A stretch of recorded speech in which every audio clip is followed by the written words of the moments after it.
Забрзано се поставува новата модуларна болница во Штипската клиничка болница. Нејзиното пуштање во употреба наредниот месец за пациентите заразени со коронавирусот, на кои им треба болнички третман, ќе ги одмрзни и европските пари за реконструкција на зградата на инфективното оделение.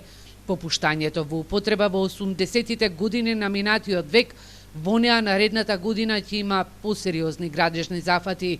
Комплетна реконструкција на фасадата, на прозорите, на вратите, на кровот и така натаму, нешто што од самата изградба на зградата пред 40 на години не е направено. Јавноста мора да знае дека зградата на инфективниот одел и натаму ќе остане надвор од новата клиничка болница. Значи, ние затоа вложуваме максимално во неа. Ова само ќе биде прв чекор во реконструкција на таа зграда.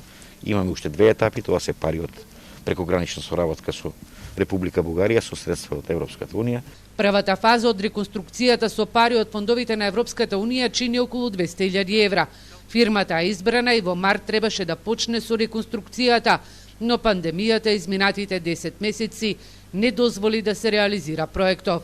Ова ќе биде шанса и болничките соби да имаат централен довод за кислород, наместо да се користат тешките боци.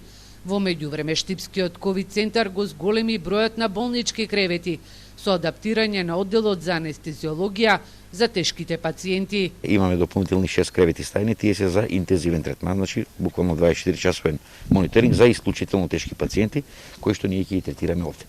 Со тоа уште за една нијанса ќе олесниме на персоналот кој што е истоштен на инфективниот одел сите овие 90 месеци, а и ќе им пружиме врвна нега и помош на сите оние пациенти кои што се со исклучително тешка клиничка слика. Ѓорѓиев најави дека по завршувањето на изборите во Штип наредните денови ќе се распише и конкурс за вработување на 17 лица, одобрен од министерствата пред изборите за градоначалник.